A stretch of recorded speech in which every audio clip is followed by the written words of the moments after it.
ikaze muri BNP Sport no musinyaza ko mu byo muri byose umeze neza ariko naho bitameze neza izere ko bishobora kugenda neza mu mwanya uri imbere no musuje karuse muri BNP Sport tubayagira inkino muri rusange ariko no musuje kuri basketball y'u Burundi mfise umutumire tuzakoya kuri basketball naza ko bizakuba bimeze neza cyane. Turi kumwe n'umutumire asanzwe akunda basketball ariko na cyane basketball ngaha mu Burundi ni Jean Richard Niyongabo ariko benshi mu izina rya Tuguru. Richard sangwe kaze muri BNP Sport. Ndabaramukije cyane murakoze kumikaze ndaramukije n'abari ko barakurikirana ikiganiro. Urakoze cyane. Navuze ngo Richard batazira Tuguru byavuye he? Tuguru ni izina nahawe ndiko ndakina ireresi ni filme yitwa Amaguru n'amaboko ya Ronald Rugero hamwe na Papi Jamaica. Rero nakinye bimwe bita role principal hama iryo zina rica rirafata kuko byamaze igihe kirekire mu mwanya wa tournage izina Tuguru rero nitwa muri iyo filme rica rirafata bica biroroha kugira badutandukanye n'abandi bahisha bari mu bya cinema nuko kugira Tuguru baravutse Richard Tuguru umva babikwiye. Urakoze cyane Richard. Tuje kwa kuri basketball mu Burundi ni byinshi byagiye mu myaka 2-3 yeze. Hari vyabaye byiza hari n'ivyabaye mugabo bifasha kubaka basketball y'u Burundi kuko abantu basiko bavyibuka neza Dinamo yari tabiriye BAL umugwi useruka igihugu cy'u Burundi ugiye muri izo nkino mu nyuma ntivyaje kugenda neza benshi barabonye vyagiye birakurikira ntarashika nga basketball wayijemo ryatanga kuyikunda ryari? Basketball mu Burundi natanguye kuyiraba muri 2002 nari muto cyane mu Cibitoki twari dufise equipe yakina muri division B yitwa Les Amis. Rero hari ukuntu bagiye gukina inkino zabo zabera kuri parquet niho twebwe abana baradutwara kubwo kudukundisha basket kandi kuri abara ba grand frère aho niho natangiye kuraba basket muri 2002 division A nayo yabera kuri district ego aha munsi yo kuri mairie ya Bujumbura. Urakoze cyane. Nariko ndavuga ku vya Dinamo vyabaye muri BAL ariko mu nyuma harakurikiye n'ibindi uno mwaka udusigiye ibintu vako bitari bibi cyane ahubwo ari na vyiza cyane kuko twabonye equipe ya Remesha Basketball Club itahukana ikombe ca East Africa Basketball Championship bazanye ngaha. Uyu munsi watanguye kuraba basketball mu 2002 ibaye imyaka 23 uri muri vya basketball. Uwo kubwira ngo umusiguri rugendo rwa basketball kubica gatanga kwira gushika uva ko basketball agira ateye intambwe gute? Ico novuga nuko basketball yarateye intambwe ishimishije iboneka igaragara kuko mvuze muri 2002 igihugu cyariko kirava mu ntambara byari bigoye abakina basket bara abantu bayikunda abantu bayiyumvamwo abantu byakunze baragumana mu makartier abantu bahurira ku bibuga hama harabaye igihe twovuga ko basket akinirwa cyane Bujumbura ariko kubera ihangiro ari ryo gukundisha basket igihugu cyose championnat national yahora ibera mpaka hagati mu gihugu akenshi Ibururi Ingozi Igitega cyangwa bakayitwara n'ahandi. Rero ico gihe urumva yuko basket yagarukira nga mu Burundi n'ijambo ryaseruka cyane ntabwo ari Febabu haseruka Asebab nico wumva ni Bujumbura ariko ubu uye byaratandukiriye ntibikiri mu Burundi gusa ntibikiri Bujumbura gusa byaramaze kugira ne gutandukira muri Afrika buri rwego rw'igihugu mbese na mpuzamakungu ko imigwi ikiritabira amahiganwa yaba yo mu karere ariko kandi nayo ku mugabane wa Afrika muri rusange. Dinamo tugaruka inyuma gatoya bitabira BAL umugwi wa mbere witabiriye iyo higanwa uva mu gihugu cy'u Burundi umukunzi wa basketball nibaza ko ubukeneye kubona iterambere ku rukino usanzwe ukunda. Kiriya gihe sinakwaje umugufana mugabo nazi ko cunadogira ko ushobora kuba udafana na Dinamo nk'umukunzi wa basketball ushize ku ruhande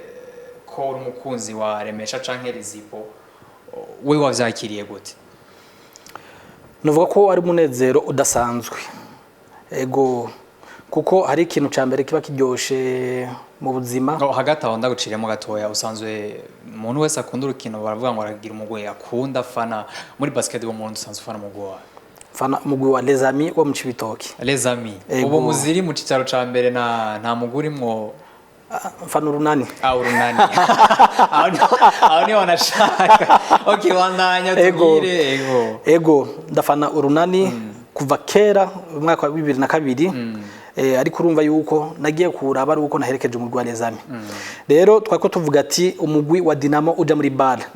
Nk'umuntu w'umurundi akunda igihugu ciwe, na kintu kiryoshe uri kurabona ibendera ry'igihugu risamirana hanze. Novuga yuko mu mashusho ya mbere meza basket twaba tumaze kuronka y'abantu baryohewe Dinamo ikina BAL, ico kintu sinzi ngira ntibagirwa. Yego. Ntibagirwa, twararyohewe turatarika, byari bimeze neza, n'intambwe idasanzwe kuko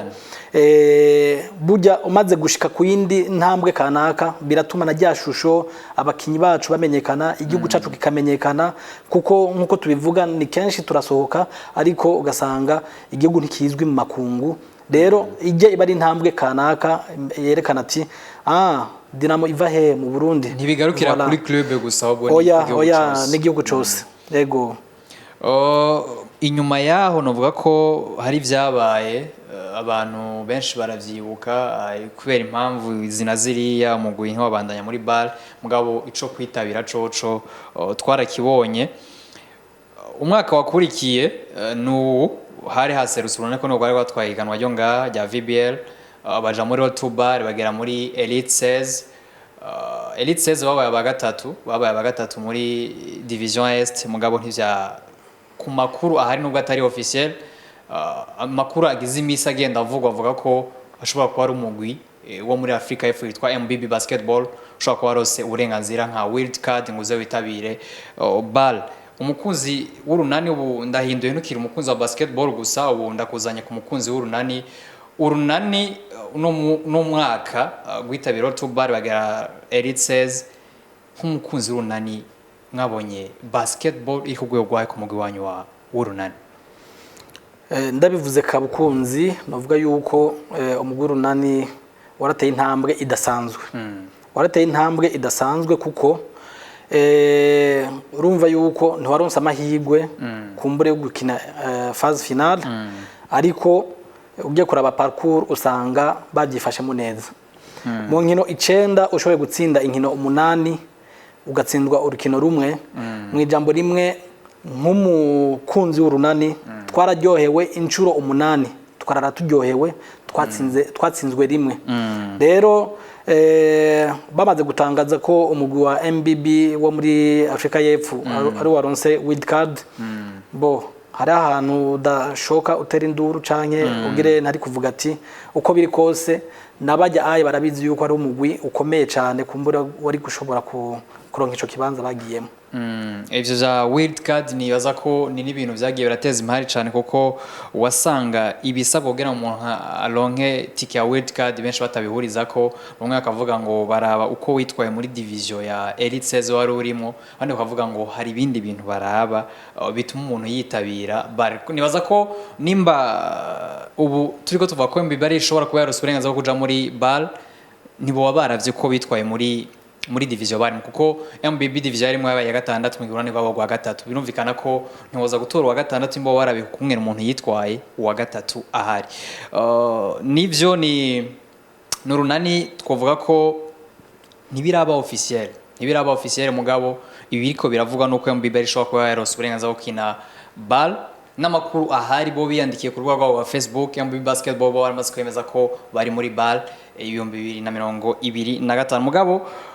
tuvuye ku migwi yaduserukiye, nivyo Dinamo yaragiye ibikora neza, iseruka neza, n'urunani ntavuga ko vyagenze nabi. Turagaruka gato kuri championnat yacu ya basketball VBL. Urayikurikirana, ushobora gusanga utaronka umwanya imisi yose, mugabo akenshi uraja ku bibuga uraraba ama equipe atandukanye mu match atandukanye. Championnat VBL ubu turiko turageranye naho abandi bageze, turi ku rugero rumeze gute? Ivyo ni ibintu bigaragara iriko uraraba championnat regiliye mu gihugu kanaka ndamaze kuronka amahirwe yo gukurikirana shampiyona muri Kenya ndiko ndakorerayo ndamaze kuraba basket ndi muri Tanzania mu Uganda ho urumva narakoreyo cyane ndashobora kuvuga yuko VBL mu Burundi ni kuva na kera dufite basket iryoshe basket ikundwa n'abantu benshi rero mu gihe ikintu gikundwa n'abantu benshi biraryoshe kubona uburyohe bwacu uko bwifashe kuko ni shampiyona igarukana ikerekana ico ugo rukino rusigura mu gisagara ruko rukinirwamwo umva usanga umenga rugize kimwe mu bigize igisagara ca Bujumbura iyo VBL kirakinwa urumva yuko igisagara hariho movement bivibra ego donc basket n'ubuzima ni Bujumbura ego tuvuye kuri icyo cyo kuvuga ngo ni haravibra mugabo tuje mu kibuga uravye mu match urugero rw'abakinyi uko match ziba zimeze hoho biba bimeze gute ubu byarateye imbere nakubwiye igihe twakurikirana inkino cyane za Sebab byari higanwa ry'Ibujumbura gusa rero kuvaho ibaye championnat national iri gere na Febabu ndarabakeza kuko muri imyaka ine biragaragara yuko hari ntambwe idasanzwe bagize ikintu cyo kuvyura basket cyangwa kuyizura kuko mu yindi myaka 5 yahera hari ukuntu byari byakwamye rero novuga yuko byarateye imbere kuko mu kibuga urabona ingene urukino rutakinirwa neza na neza muri rujya rukiramende rwo mu kibuga ariko ni nyuma yacu mu kibuga indani urabona yuko biryoshe ego urabona ko abakunzi ni benshi abafasha abashigikira imigwi ni benshi haba no mu migwi mishasha itaramara n'imyaka 10 urabona yuko ni burya buzima nariko ndavuga rero urabona ko n'urugero rw'abakinyi rwaraduze ngaruka mu mwaka wa 2021 urunani gwaragarukanye nk'abakinyi benshi bashika hafi ndwi barabakina mu mashampiyona yo mihugu bibanye harabavuye mu Buganda harabavuye mu Rwanda benshi harabaje bava mu Buhindi urabona yuko hari ukwitunganya kwatumye bagarukana uburyohe n'akanovera ka basket nga mu Burundi rero novuga yuko urugero rwaraduze n'abakinyi benshi ku giti cabo baradugije urugero kiretse gusa muri imyaka 2 habaye kuzana abanyamahanga benshi byatumye ari abakinyi badashobora kuronka imyanya nka kera ariko vy'ukuri novuga yuko urugero rwaraduze kuko ubuye turi muri mpuzamakungu hari ikintu uvuze ko c'abanyamahanga babaye benshi muri championnat y'u Burundi akenshi iyo tumaze gushikaho muri amahiganwa Road to Bar Elite 16 baba benshi gusumba ugasanga nibo ahanini baba ari benshi cyane kandi ugasanga no muri equipe itangura nibo usanga ari benshi cyane turagaruka kuri VBL abanyamahanga ko bivuze barabaye benshi nabonye na federation mu byo bagiye gukorera kari kugabanya igitigiri c'abakina VBL w'abanyamahanga kubgawe kuba abanyamahanga bari benshi karakarusho kuri basket y'u Burundi canke byaza gubuza umwanya babakinyi bacu bo ngaha bo tugarukana ikiri muri context ego tugarukana ikiri muri context ubu basket yaracitse akazi icika business rero uriko uraraba urugero rw'imigwi iseruka donc iri kiraba iya mbere muri championnat kirondera kibanza ca mbere no kugira isohoke n'ubundi ije hari abandi bose bagirane donc mu mahiganwa kuvuga intumbero ni iri ego rero umaze gusanga mu mategeko ahari muri uwo mwanya agenga imigwi agenga n'abakinyi atakintu cyo kubuza umunyamahanga gukina wowe kabufise uburyo bwo kushaka kumuzana akagohereza ca kibanza ca mbere ukeneye cyo gusohoka ntandi mahitamo acaba rero ucusanga nico kica kiba kiretse yuko nubundi hari ahantu biza kandi kugira kuca bituratrapa bikadufata bikadukarukana kuri raison ati burya hari ikintu twihenze ko kandi turabona ko kica kidukora ko tugeze hanze nico mu mwaka uheze twarabonye imigwi nk'urunani mu bakinyi 12 ugasanga 10 n'abanyamahanga muri Dinamo ugasanga abakinyi 10 n'abanyamahanga abarundi bitwa ko twemera bari ku rugero rwiza ugasanga nta nimayo baronse nta mwanya bariko abandi baragwaye bidafashe ariko ukabona neza ariko twamara gusohoka ugasanga n'ubundi nibo dutegerezwa kwikorako bafise inkino nke mu maguru rero novuga ati noshimira federation yaragikoze ko uno mwaka mu nama baherukamwo yo gusura kandi kwisuganya baragikoreye ko barashiraho urugero igitigiri ntarengwa c'abakinyi bategezwa kuboneka mu kibuga n'abashobora kuboneka mu rutonde rw'abakinyi 12 kuri buri rukino kuri ico c'abanyamahanga nibaza ko narigeze kubanda kivuga ko nivyo ni business nkuko wabivuze kandi umuntu wese ari mu dandazo wakeneye inyungu nivyo ninjizemwe menshi mugabo mbenzi neza ko azogaruka nubwo no yashiramo kabari menshi mugabo nkavuga ati hari kizere ko azogaruka kuri urwo ruhande biba ari sawa mugabo federation nibaza ko no muvyo bariyumvira avuga ati inyuma ya ma club turakeneye equipe nationale kuko turashogira championnat nziza mugabo nta equipe nationale nta African nta Afrobasket equipe nationale gasangira aho ni ibintu nyene bibayabaye mugabo nibaza ko kimwe mu bintu vyo hashteka ishira mu by'umupira w'amaboko mu Burundi basketball no kubona equipe nationale imeze neza nivyo ama club ubu turiko turabona ko ari karaduza urwego ha ku mahiganwa yo mu karere canke ku mugabane wa Afrika hari intambwe iri kirategwa mugabo ni vyoba vyiza ku ruhande rw'iwanje vyoba vyiza tubona equipe nationale imeze neza ija muri qualifiers za Afrocan kitwara neza kaja muri Afrocan ija muri qualifiers za Afrobasket kitwara neza nibaza ko mu vyo bakoreye ko nishoba kirimo ariko kandi tubore ko equipe nationale equipe nationale si kenshi tukunda kuyibona tutaratanga igando nambwiye ati si ibintu vyamaho ni ibintu nyene kandi birumvikana kuko samahiganwa yamaho ko ni nayo ma qualifiers yo kwitabira izo nkino mugabo novuga ko uyu mwaka hari inkuru yabaye novuga ko ari nziza cyane kuko nyuma y'imyaka irenga 10 tutabona equipe nationale y'abakobwa yitabira amahiganwa uyu mwaka equipe nationale y'abakobwa kwitabira inkino zo kurondera uburenganzira bwo gukina Afrobasket y'abakobwa zizobera mu gihugu ca Egypt mu kwezi kwa kabiri umukunzi w'inkino wa basket nivyo hariho championnat y'abakobwa mugabo equipe nationale vyari vyaragoranye uyu munsi ni giki coba carakosotse wowe uyumvira ko tukabona equipe nationale iraje giye kwitabira amahiganwa abakoci babonetse habaye selection hari n'abaje bavoma kunga abakinyi ni giki coba carabaye gitandukanye inyuma y'imyaka 10 irenga 10 bo sinabikurikiranye gose ariko ico nibaza kiba kigaragara nuko babanza kuraba ko mu gihugu ciwanyu iyo championnat ihari ego mu nkino z'abigeme ni henshi usanga wanashaka mu gihugu ata championnat zihari zigaragara ata matournoi ugasanga nta yahari novuga ati nko muri basket uburundi bwamye bwitunganya ku buryo izo championnat zose zabaho rero bashaka kuba barabikurikiranye basanga by'ukuri mu Burundi yo championnat iriho hama nayo ma eliminatoire barabona yuko ishobora Burundi bushobora gukina rero kuba Burundi bwararonse ubwo butumire ni ico kintu ca organisation nuko federation ibihari igaragara kuri kirakora ifise ibikogwa iri kirakora ifise ama activité ahari hama n'iki kintu ca mediatisation usanga by'ukuri bikogwa biko birakogwa bija kuri ngurukana bumenyi abantu bakabimenya